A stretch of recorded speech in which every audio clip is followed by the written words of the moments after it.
This is my hot chocolate pot. It's actually inspired by a brilliant chef called Anthony Dimitri. I ate a version of this or something similar at his restaurant Arbutus, which is amazing. So this is my version of that. I make this all the time at home. Deeply satisfying and beautiful to eat. It's that unctuous chocolate flavour, but without the gluten and the heaviness that flour brings. It's very simple, only a few ingredients. Into a mixer, 4 whole eggs, 4 egg yolks, so super rich.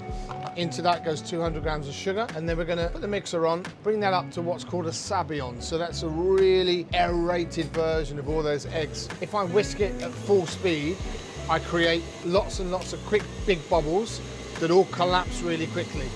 If I whisk really slowly, I create millions and millions of little tiny bubbles that hold the structure for a long time, and that's what I want in this. So don't go too quickly, be patient. While that's happening, if you also want to take 250 butter and 250 chocolate. I've used 80% Amadé chocolate and 250 butter. This is actually unsalted French butter, so I'm going to add a little pinch of salt to this because salt into chocolate really opens up the palate and allows you to really taste that chocolate. And we need to just combine it like that, and you'll get this beautiful emulsion that happens. Keep that warm. You don't want it to be too cold, but equally you can't have it hot either. So just hold that for a minute while our sabayon comes up. Okay, so that sabayon has had about 5 or 6 minutes now. It takes a long time to come up. Take our chocolate and butter. A really good point to note, if you are lactose intolerant, then you can use a really high content chocolate that has no lactose in it, and you can switch the butter for olive oil. The same dish just has a really lovely olive oil flavour to it. In goes all that chocolate, and then basically we need to fold.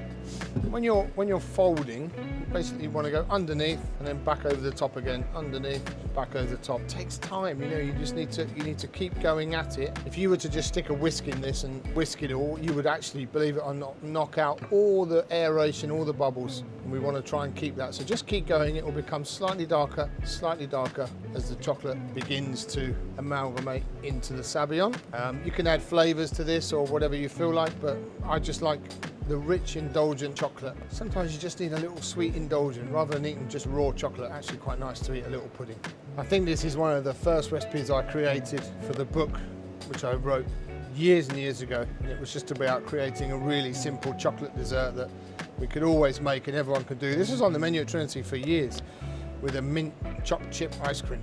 Pop that into whatever we're going to cook it in. I'm going to use a variety of things here just to show you the versatility of it, and also so that all the people with me can have a little chocolate treat. Don't come up too high because it will expand.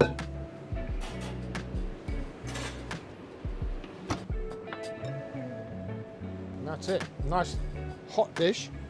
You want a dish that can go in the oven, that's really important. Some mint ice cream. I love mint chocolate chip, and I think mint and chocolate together is a wonderful thing.